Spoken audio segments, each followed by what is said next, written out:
साहित्य द्वितीय वर्ष की ऑनलाइन क्लासों में आप सभी विद्यार्थियों का मैं भरत कोराना तहे दिल से इस्तकबाल करता हूं। आज हम पढ़ रहे हैं राम भक्ति काव्य धारा और राम भक्ति काव्य धारा की सामान्य विशेषताएं। इनके ऊपर एक नज़र डालेंगे कि इनकी विशेषताएं क्या क्या थी, किन विशेषताएं मारकर काम नहीं कर रहा है, क्या क्या विशेषताएं थी जिनके आधार पे राम भक्ति काव्य धारा है विशेषताएं, तो वो अपने आप में अन्य से अनूठी हैं। ठीक है, इन बिंदुओं के ऊपर हम आज चर्चा करेंगे। तो इसके अंदर आता है कि सामाजिक मर्यादा। पहला बिंदु कौन सा आ रहा है? सामाजिक मर्यादा। राम काव्य धारा में सामाजिक मर्यादा का विशेष ख्याल रखा गया, बहुत ज़्यादा इसके ऊपर ख्याल रखा गया सामाजिक मर्यादा को लेकर के, कि राम भक्ति धारा के जो संत प्रवृत्ति के लोग हैं या फिर राम भक्ति धारा का जो बहाव है उसके अंतर्गत सामाजिक मर्यादा है वो विशिष्ट रूप में देखने को मिलती है। जैसे एक बिंदु लें अपन कि रामचरितमानस है, उसको आप पढ़ेंगे तो उसमें आप देखेंगे कि तुलसीदास जी ने सामाजिक सरोकार की प्रतिमा है वो स्थापित की है, वो आपको देखने को मिलेगा। उन्होंने समाज के अंतर्गत समाज की जो दशा है, सामाजिक स्थितियां हैं, उसको उन्होंने बारीकी से लिखा है ना। भिखारी को न भीख बली बनी को न बनीज, बनिए को बनीज नहीं मिल रहा है, भिखारी को भीख नहीं मिल रही है। ये सब बातें उन्होंने आसानी से लिख करके समाज के सामने रखी है। दूसरी बात, इसमें एक और बिंदु आ रहा है, वो है लोक चिंता। उन्होंने लोक चिंता को अपने काव्य का अंग बनाया। लोक चिंता राम भक्ति काव्य धारा की विशेषताओं में प्रमुख है। लोक चिंता जाहिर सी बात है, और इसमें एक आ जाएगा लोकमानस। और दोस्तों, इसी बिंदु के आधार पर, लोकमानस के आधार पर ही जॉर्ज ग्रियर्सन ने तुलसीदास को सहृदय कवि कहा है। तुलसीदास को भी इनके समान अभी तक दूसरा कोई कवि होगा नहीं इस लोकमानस की भावना के समान। सभी लोगों को समानता दी है इन्होंने, और चाहे वो माँ शबरी भीलनी हो, चाहे वो पग जटायु हो, चाहे वो मल्लाह केवट हो, या फिर निषाद राज हो, सुमंत्र हो, सभी को इन्होंने अपनी बारीकी से लेखनी के पेंदे तले इन्होंने लिख करके उस रामचरितमानस के अंतर्गत समाहित किया है, जो लोकमानस की भावना राम भक्ति काव्य धारा की प्रमुख विशेषताओं के अंतर्गत सम्मिलित है।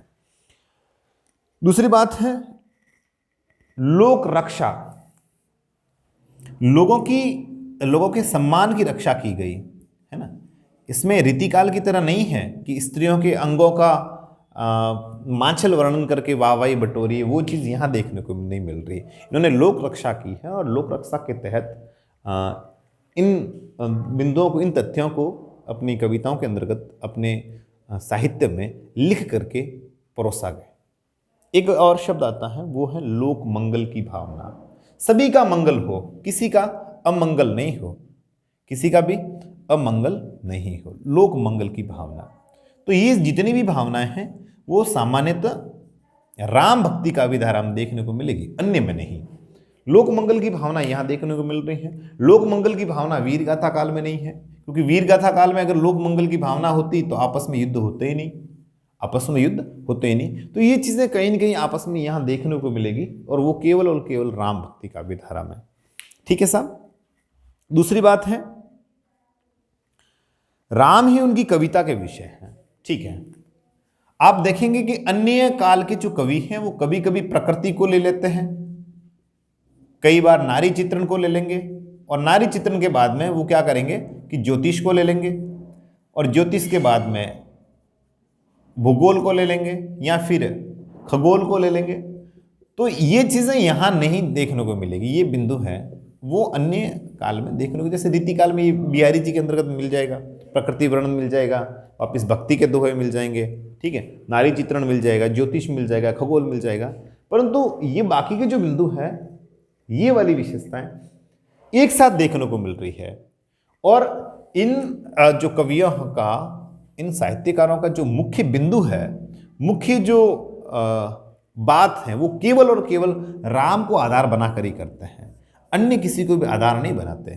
ठीक है, और बाकी वाले इस तरह से अलग अलग आधार बना करके बातें कर रहे हैं। तो ये जो मोटा मोटा फर्क है वो यहाँ देखने को मिल जाता है। तो इनको अपन विशेषता के रूप में गिन सकते हैं कि ठीक है कि साहित्य का जो आधार है और वो केवल और केवल कौन है, राम है, बाकी नहीं है। आप अच्छे से समझने की कोशिश करेंगे। ठीक है, तो एक और अपने पास में एक हो गया नया सा बिंदु कि काव्य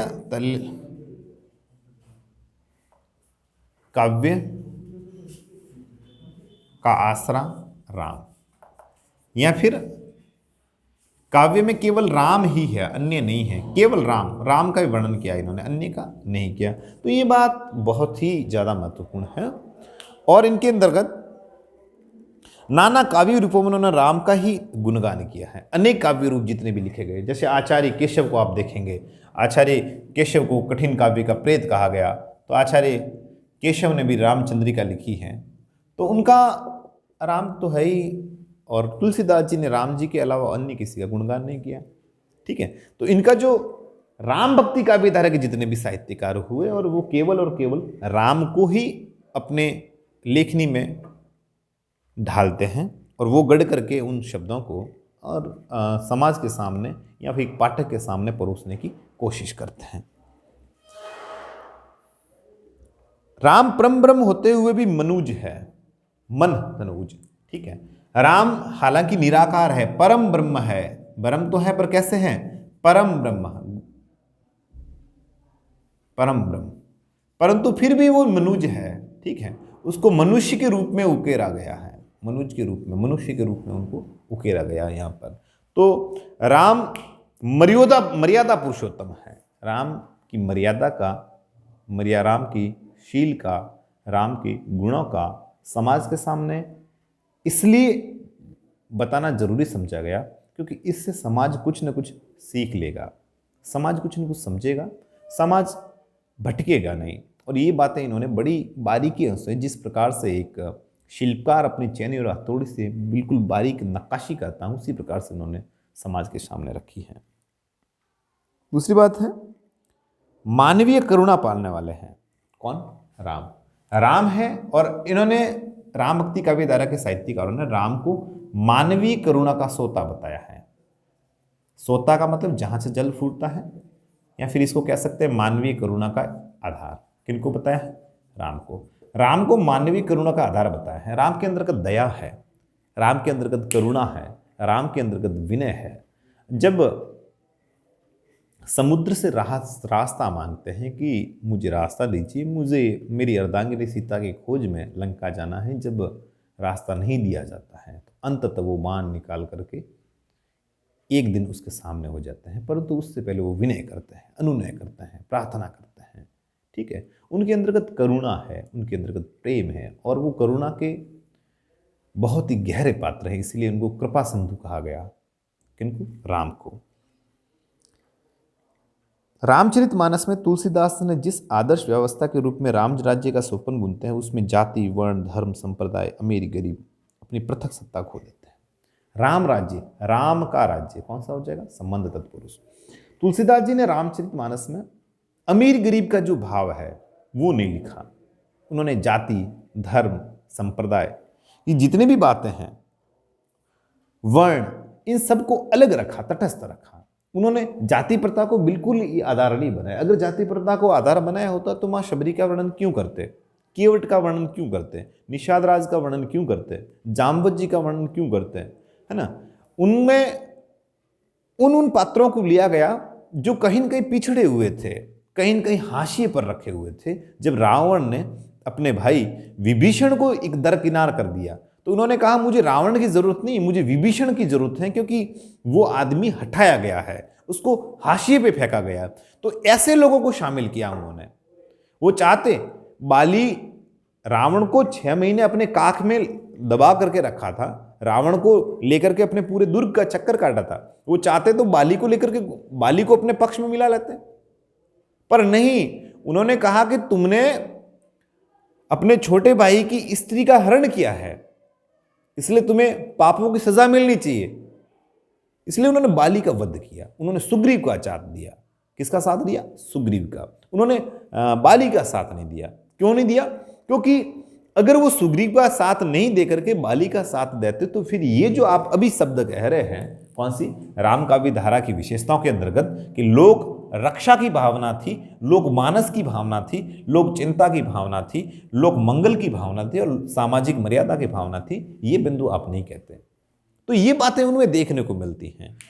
ये बातें बाकी जगह नहीं हैं। वो मंडोदरी को भी बड़ा प्रणाम विनय करते हैं, क्योंकि मंडोदरी के अंतर्गत, उनके घट के अंतर्गत एक आत्मीय सत्ता में ईश्वर मौजूद हैं, वो आस्तिक हैं।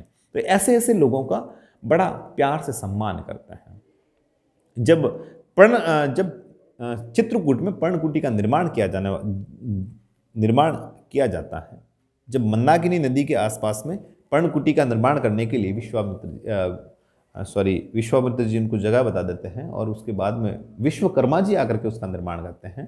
तब बनने के बाद में जब वहाँ के जो कोल है, वहाँ के किरीत जाति के लोग हैं, उनको बड़ा सम्मान और आदर देते हैं। तो ये बातें राम भक्ति काव्य की विशेषता है। और आगे चलते हैं। राम भक्ति काव्य परंपरा ने लोक और शास्त्र दोनों के सामंजस्य से अपना पथ प्रदर्शित किया है। लोक और शास्त्र, जनता की भावनाओं को उतनी ही गहराई से समझा गया जितनी की शास्त्र की, ठीक है। और शास्त्र की भाषा और जनता की भाषा दोनों के बीच में समानता बतलाने की कोशिश की। उन्होंने शास्त्र को सर्वोच्च नहीं रखा। अगर ऐसा रहा होता और केवल जनता के प्यार को ठुकराया गया होता, अपनापन को ठुकराया गया होता, स्नेह को ठुकराया गया होता, तो सीधी सी बात है कि भरत अपना राज्य स्थापित करते। परंतु भरत ने ऐसा नहीं किया। वो मानते थे कि इस राज्य सिंहासन पर और केवल मेरे ज्येष्ठ भाई हैं श्री रामचंद्र जी, उनका हक है। इसलिए जब वो वहाँ वनवास भोग रहे हैं, तब ये यहाँ अयोध्या में बैठे बैठे वनवास भोग रहे हैं, उनकी खड़ाऊ की पूजा की जा रही है। ये जो अपनापन, ये जो वात्सल्य, ये जो स्नेह है, वो केवल और केवल राम भक्ति का विधार की विशेषता है। वो सबको साथ लेकर चलने वाले लोग हैं जो अपने साहित्य के अंतर्गत इन पहलुओं का जिक्र कर रहे हैं। दूसरी बात है कि एक आदर्श व्यवस्था है। क्या व्यवस्था है? आदर्श। चित्रकूट में 2 पर्णकुटियों का निर्माण किया गया, एक लघु एक विशाला, एक लघु और एक विशाला, अर्थात एक बड़ी और एक छोटी पर्णकुटी का निर्माण किया गया। और लक्ष्मण वहाँ सेवा कर रहे हैं, अपने ज्येष्ठ भाई की सेवा कर रहे हैं। और जब अपने अवध की याद आती है श्री रामचंद्र जी को, अपने माता, अपने पिता, अपने भाई, अपने परिजन, जब उनकी याद आती है तो वो व्यथित होते हैं। जब वो व्यथित होते हैं तो लक्ष्मण जी और सीता जी भी व्यथित होते हैं कि मेरे भाई आज दुखी हैं। तो ये जो बारीकियां हैं, ये केवल और केवल आपको राम भक्ति काव्य धारा में देखने को मिलेगी। इसके अंतर्गत स्वांत सुखाय, आत्मनिवेदन भी इसके अंतर्गत देखने को मिलता है। ऐसे बहुत सारे पहलू आएंगे जहाँ पे निवेदन, आत्मनिवेदन देखने को मिलेगा, उतार चढ़ाव देखने को मिलेगा। ये राम भक्ति काव्य धारा के अंतर्गत ही है। और दूसरी बात है कि सभी भक्त कवि भक्ति को लोक कल्याण के लिए अहम के परिष्कार का माध्यम मानते हैं। अहम का परिष्कार, परिधनकार, मतलब भक्ति आपके अंतर्गत जिंदा है। अगर आप भक्ति को मानते हैं, ठीक है, भक्ति को मानते हैं, तो आपका जो अहम है, अहम यानी ईगो, उसका परिशोधन होता है, वो कहीं न कहीं आपसे दूर हो जाता है, ठीक है। जब मैं था तब हरि नहीं और अब मैं हूँ तो हरि ना, ठीक है। मतलब अहम भगवान के साधिन्य से ही प्राप्त होता है। और भगवान का साधिन्य आपके अंतर्गत भक्ति का सरोबार सोता फुटवाता है, भक्ति आपके अंतर्गत जागने लगती है। और वो जब चीज़ें होगी तो निश्चित है कि आप अपना कल्याण करना प्रारंभ कर देंगे। आपके अंदर का जो अहम है वो चला जाएगा। अहम तभी जाएगा जब आपके घट में ईश्वर का निवास होगा। ये बातें राम काव्य धारा की सामान्य विशेषताओं के अंतर्गत थी। और कुछ और है, वो देखते हैं कि राम भक्ति शाखा के कवियों ने अपने काव्य के लिए प्रबंध एवं मुक्तक दोनों शैलियों को अपनाया। प्रबंध भी लिखे और मुक्तक भी लिखे, फुटकर भी लिखे, बड़े बड़े ग्रंथ भी लिखे। परंतु इनका जो ज़्यादा प्रभाव था वो प्रबंध ग्रंथ की ओर था। कौन से, कैसे ग्रंथ लिखे गए? प्रबंध ग्रंथ ये ज़्यादा लिखे गए, ठीक है। प्रबंध काव्य ज़्यादा लिखे गए। गेय पद लिखे गए। गेय पद का मतलब जिसको आप गा सकते हैं आसानी से, गाने योग्य पद, गाने योग्य पदों को लिखा गया।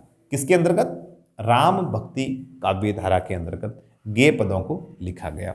और इसकी एक विशेषता और है, वो ये है कि दोहा और चौपाई शैली का प्रयोग किया गया। दोहा और चौपाई, बाकी का अन्य का प्रयोग इतना नहीं किया गया जितना कि दोहा और चौपाई का किया।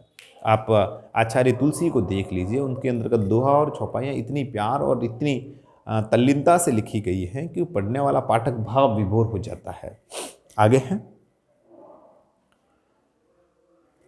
अवधी और ब्रज भाषा दोनों का प्रयोग किया है। तुलसीदास जी की रचनाओं को देख लीजिए, गीतावली, पदावली, ठीक है, बरवे रामायण, रामलला नचू, ये बहुत सारी जो रचनाएं हैं, ठीक है, जानकी मंगल, पार्वती मंगल, ये इसमें कहीं कहीं पर बरवे का भी प्रयोग है, तो कहीं पर कहीं पर ब्रज का प्रयोग है, कहीं पर अवधि का प्रयोग है। ठीक है, वास्तविकता यह है कि राम कथा समस्त भारतीय सौंदर्य का प्रतिमान है।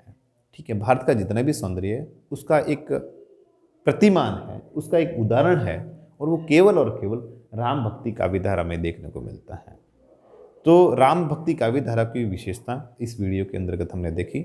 वीडियो किस प्रकार से लगा, अपना पक्ष जरूर रखना, और किसी तरह का कोई भी प्रश्न है तो आप बेशक और आराम से लगन के साथ कमेंट बॉक्स में जरूर लिखिए। फिलहाल मैं भरत कोराना लेता हूँ विदा। शुक्रिया, शब्बा खैर।